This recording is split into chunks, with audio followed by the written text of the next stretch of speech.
Depuis des décennies, le monde a assisté à d'innombrables sommets entre grandes puissances. Mais jamais, j'insiste, jamais dans l'histoire moderne, les deux dirigeants les plus puissants de la planète n'avaient choisi de s'asseoir dans la même voiture, se déplaçant discrètement de l'aéroport jusqu'à la salle des négociations. Ce n'était pas un simple geste protocolaire. C'était un défi lancé à l'ordre mondial, un moment qui a braqué sur lui toutes les attentions, jusque dans les moindres détails. Dans ce véhicule blindé, Donald Trump et Vladimir Poutine, deux figures parmi les plus controversées du 21e siècle, ont eu un échange bref, à peine quelques minutes, mais qui pourrait contenir les clés d'un bouleversement géopolitique d'ampleur mondiale. Que s'est-il réellement dit dans cet habitacle feutré? Pourquoi le nom de Burkina Faso, petite nation d'Afrique de l'Ouest, a-t-il surgi au cœur de cette conversation historique? Et faut-il croire que, dans ces instants volés, un accord tacite, plus fort que tous les communiqués officiels, a été scellé? Ceci n'est pas une histoire comme les autres. C'est un secret de l'histoire qui s'écrit sous nos yeux.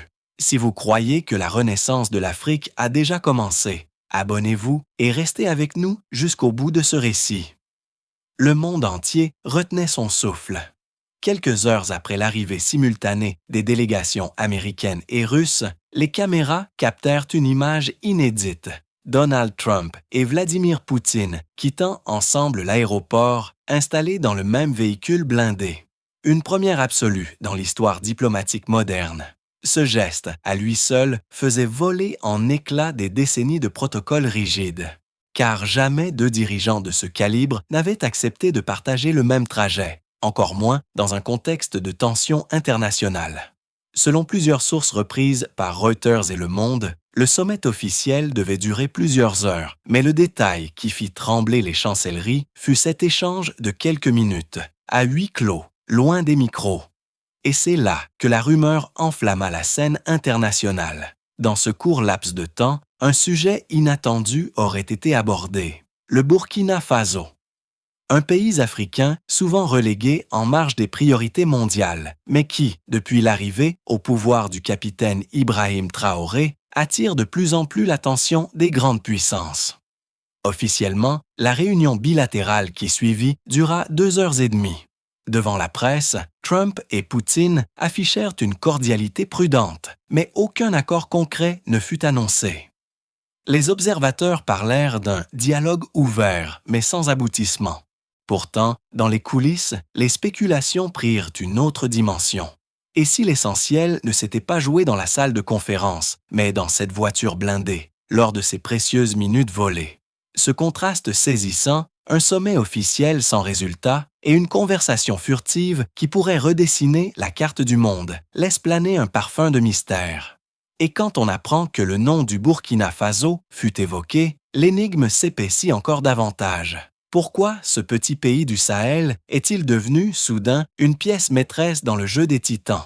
Mais ce que le monde a vu n'était que la surface de l'iceberg. Le climax surgit au moment où les médias africains, relayés ensuite par certains journaux européens, confirmèrent ce que beaucoup redoutaient. Le Burkina Faso a bien été au cœur des discussions privées entre Trump et Poutine. L'annonce fit l'effet d'un coup de tonnerre. Car dans l'imaginaire collectif, ce pays du Sahel, longtemps marginalisé, n'aurait jamais dû figurer dans le cahier des priorités des deux plus grandes puissances militaires de la planète. La nouvelle se répandit comme une traînée de poudre. À Ouagadougou, les réactions oscillèrent entre fierté et inquiétude. Certains Burkinabés y virent une reconnaissance internationale tardive du combat de Traoré pour la souveraineté nationale. D'autres, plus méfiants, craignirent que cette soudaine attention n'annonce de nouvelles ingérences sous couvert de coopération stratégique. Dans les rues de Bobo-Dioulasso, les habitants se rassemblèrent autour des radios locales, avides de comprendre ce que ce rapprochement pouvait signifier. Un vieil instituteur déclara devant les caméras « Si le Burkina est sur la table des grands, c'est grâce à notre capitaine. Mais attention, chaque lumière attire aussi les ombres. » Ce témoignage illustrait parfaitement l'état d'esprit ambivalent qui régnait alors, un mélange de fierté nationale et d'appréhension face à un futur incertain. Du côté des chancelleries occidentales, les premiers commentaires restèrent prudents. Le Quai d'Orsay parla de rumeurs non confirmées, tandis que Washington refusa de donner plus de détails. Mais une chose était sûre, le nom de Traoré avait franchi un seuil irréversible dans la sphère géopolitique mondiale. L'impact psychologique fut immédiat au sein de la jeunesse africaine, en particulier au Sahel. Les réseaux sociaux s'embrasèrent, vidéos, chants patriotiques et messages de soutien circulaient sous le hashtag Inadjaki Traoré leader mondial. Dans des lycées de Bamako, de Niamey et de Ouagadougou, des étudiants brandirent des portraits du capitaine, le comparant à un nouvel Thomas Sankara du 21e siècle. Cette ferveur populaire révéla un tournant. L'Afrique n'attendait plus qu'on parle d'elle à travers le prisme des ONG ou de la pauvreté, mais à travers le langage de la puissance et de la dignité. En parallèle, les cercles politiques burkinabais connurent un débat houleux. L'opposition accusa Traoré de jouer avec le feu en se rapprochant trop ostensiblement de Moscou et de Washington à la fois. Mais ses partisans rétorquèrent que c'était précisément là le génie du jeune chef, faire du Burkina un pivot incontournable, capable de dialoguer avec les deux pôles antagonistes de la planète. À l'international, la réaction la plus tranchée vint de certaines rédactions françaises. Un éditorial du Monde évoqua un dangereux précédent où un petit État sahélien pourrait devenir l'otage des rivalités impériales. Mais à Moscou, la presse célébra Traoré comme un allié lucide et courageux. À Washington, quelques sénateurs républicains saluèrent la possibilité d'un nouveau partenaire fiable en Afrique de l'Ouest. Ainsi, en l'espace de quelques jours, le Burkina Faso passa de l'ombre au centre de l'attention mondiale. Les regards ne quittaient plus Ouagadougou. Mais ce qui n'était encore qu'une onde de choc médiatique allait bientôt se transformer en une secousse politique durable. Dans les rues de Ouagadougou, l'annonce de cette rencontre secrète, suivie du dialogue public, eut un effet immédiat. Les marchés bruissaient de conversation. Certains voyaient, dans le geste de Traoré, une audace salvatrice. D'autres craignaient que ce rapprochement avec deux superpuissances rivales ne plonge le Burkina dans un jeu trop dangereux. Pourtant, l'émotion dominante restait la fierté. Pour la première fois depuis longtemps, le peuple sentait que son pays n'était plus spectateur, mais acteur des équilibres mondiaux. Les associations de la société civile prirent rapidement position. L'Union des femmes pour la Renaissance africaine publia un communiqué vibrant. « Nos enfants ne grandiront plus dans l'humiliation. Traoré a rendu la parole au peuple. » Des ONG locales, jusque-là critiques envers le régime, admettaient que le président de transition avait su rendre au Burkina une dignité internationale. Cependant, sur le terrain politique intérieur, la situation demeurait fragile.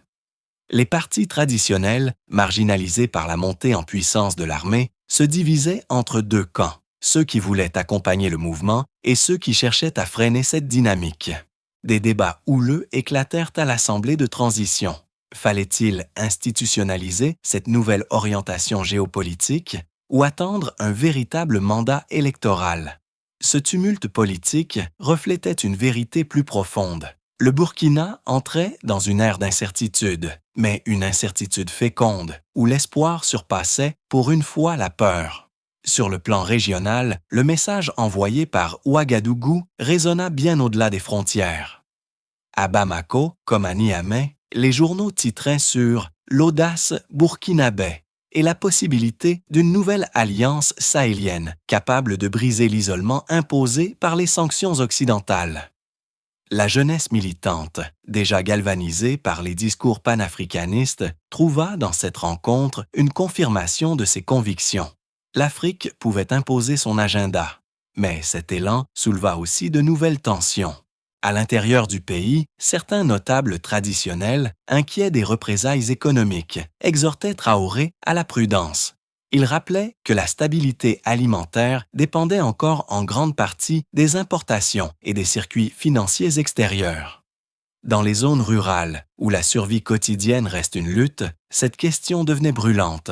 L'orgueil national pouvait-il remplir les greniers? Malgré ces doutes, un fait demeurait incontestable. la société burkinabé n'était plus la même. La confiance renaissait. Les jeunes artistes peignaient sur les murs de la capitale des fresques représentant Traoré serrant la main de figures africaines mythiques comme Thomas Sankara. Dans les universités, les débats sur la souveraineté économique se multipliaient, portés par une nouvelle génération qui voyait l'histoire se dérouler sous ses yeux. Ainsi, entre euphorie populaire et prudence institutionnelle, le Burkina se trouvait face à un dilemme. Consolider cette nouvelle légitimité politique ou risquer de la voir se dissoudre dans les contradictions internes. À Paris, les couloirs de l'Élysée bruissaient d'une inquiétude contenue. La France, jadis perçue comme l'arbitre incontournable du Sahel, voyait son influence s'effriter à une vitesse vertigineuse. Les images de Traoré, acclamées par les foules, circulaient en boucle sur les réseaux sociaux francophones, rappelant à certains la ferveur révolutionnaire des années 1980. Pour l'opinion publique française, souvent lassée par l'enlisement militaire et les revers diplomatiques, ces scènes résonnaient comme le signe d'un monde qui basculait. Les éditorialistes les plus audacieux posaient ouvertement la question « Et si la France avait perdu le Sahel pour toujours ?» Certains plaidaient pour une révision profonde de la politique africaine, basée non plus sur la tutelle, mais sur un véritable partenariat. D'autres, plus conservateurs, appelaient à la fermeté, redoutant que le départ français ne laisse un vide stratégique comblé par Moscou ou Pékin.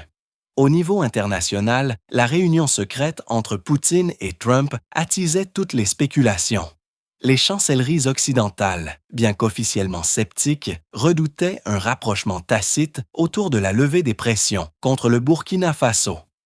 À Bruxelles, comme à Washington, les analystes reconnaissaient que la nouvelle dynamique sahélienne ne pouvait plus être traitée comme une simple péripétie. Elle annonçait une recomposition géopolitique durable. Dans ce tumulte, le Burkina Faso, petit pays enclavé et souvent oublié des cartes stratégiques, devenait malgré lui un symbole de bascule mondiale. Dans les capitales africaines, l'écho du modèle Traoré bousculait l'ordre établi. Au Sénégal, au Cameroun, en Côte d'Ivoire, les jeunesses connectées suivaient avec passion chaque discours du capitaine burkinabé. Pour elles, il incarnait la possibilité d'un futur affranchi de la tutelle occidentale. La France, autrefois protectrice, apparaissait désormais comme un acteur affaibli, contraint de justifier ses choix face à une opinion africaine de plus en plus exigeante. Dans le reste du monde, la fascination n'était pas moindre. En Russie, les médias publics présentaient Traoré comme un héros anti-impérialiste, un digne successeur de Thomas Sankara. En Chine, plus discrète mais attentive, la diplomatie voyait une opportunité d'ancrer son influence économique dans un Sahel redessiné. Aux Nations unies, les débats sur la souveraineté, l'ingérence et le droit des peuples reprenaient une vigueur inattendue, comme si le Burkina Faso, minuscule sur la carte, avait ravivé une question universelle. Ce qui frappait le plus, c'était la manière dont l'image de Traoré transcendait les frontières. Non plus seulement un leader militaire, mais une icône politique mondiale. Les foules africaines le portaient en triomphe, les chancelleries occidentales l'analysaient avec prudence, et les grandes puissances le courtisaient en coulisses. Tout cela contribuait à une impression saisissante, en défiant Paris et en obtenant, même implicitement, une reconnaissance des géants mondiaux. Traoré venait de hisser le Burkina Faso au rang de catalyseur d'une ère nouvelle. La France, déstabilisée, n'avait plus d'autre choix que de repenser son rôle, non seulement en Afrique, mais dans l'ordre mondial en gestation. Tout semblait jouer après la rencontre glaciale entre Ouagadougou et Paris. 2 heures et demie de discussions officielles sans accord, des divergences profondes et des regards figés par la méfiance. Pourtant, c'est dans un moment presque invisible, une poignée de minutes en marge de la réunion, que se produisit l'inattendu. Selon plusieurs témoins, loin des caméras, Ibrahim Traoré et son interlocuteur français échangèrent quelques phrases rapides, directes, presque désarmantes par leur sincérité. Et là, contre toute attente, un signe de tête, un acquiescement discret, fut donné par les 2 hommes. Pas un accord formel, certes, mais un geste lourd de symboles, la reconnaissance tacite que le Burkina Faso ne pouvait plus être traité comme un simple pion. Cette scène minuscule, presque banale, renversait en réalité tout l'équilibre diplomatique. Car, dans les couloirs du pouvoir, les symboles comptent autant que les traités. En quelques secondes, Traoré venait d'obtenir ce que des années de négociations n'avaient pas su arracher: la considération, le respect implicite, le statut d'égal. Pour la jeunesse burkinabé, avide de signes, cette image fugitive avait plus de force qu'un communiqué officiel. Elle circula comme une preuve. Notre capitaine a fait plier l'ancienne puissance coloniale, même sans signature. Ce petit instant, presque invisible aux yeux des journalistes pressés, fut pourtant le véritable tremblement de terre. Car il signifiait que, derrière les postures officielles, Paris acceptait désormais de composer avec un nouvel ordre africain. Non plus celui dicté par les vieilles alliances, mais celui incarné par des leaders jeunes, intransigeants, enracinés dans leur peuple. À Ouagadougou, la nouvelle se répandit comme une onde. Les marchés bruissaient de conversations, les cafés regorgeant de rumeurs. Le capitaine a obtenu leur respect. Ils ont enfin cédé. Les anciens, souvent sceptiques, levaient les yeux vers le ciel avec une lueur nouvelle d'espérance. Les jeunes, eux, s'enflammaient. S'ils avaient vu leur chef faire plier un président occidental, alors plus rien n'était impossible. Et dans ce fracas silencieux, un homme se dressait désormais comme symbole. Ibrahim Traoré n'était plus seulement un chef d'État de transition. Il devenait le visage de la souveraineté africaine. Son nom, déjà scandé dans les rues du Burkina Faso, commençait à résonner à Dakar, à Bamako, à Niamey. La France, malgré ses réticences, venait de contribuer à hisser son ancien protégé au rang d'icône continentale. Et ce retournement, imprévu, redessinait les lignes du futur. Le Sahel n'était plus un espace soumis, mais un laboratoire de liberté. Ainsi se referme une page qui n'est pas un simple épisode diplomatique, mais une véritable renaissance. Le Burkina Faso, longtemps meurtri par la pauvreté, l'instabilité et l'ingérence, se dresse désormais avec une fierté retrouvée. Ces villages voient de renaître l'espoir, ces jeunes découvrent que leur avenir n'est pas écrit à Paris ou à Washington, mais dans leurs propres mains. La rencontre de Paris n'aura pas été une fin en soi, mais le point de départ d'un récit plus vaste, celui d'un peuple qui se réapproprie sa dignité, celui d'un continent qui refuse de plier l'échine. Ibrahim Traoré, par son audace, a rappelé à chacun que la liberté n'est jamais donnée, elle se conquiert. Comme il l'a lui-même déclaré avec une force qui traverse les générations, nous ne demandons pas la permission pour être libres. Nous nous sommes levés pour la conquérir. Et à travers cette parole, c'est toute l'Afrique qui respire à nouveau. Si vous croyez, vous aussi, que le destin du Burkina Faso annonce celui d'un continent debout, partagez cette histoire. Abonnez-vous pour poursuivre ce voyage vers une Afrique qui ne courbe plus jamais la tête.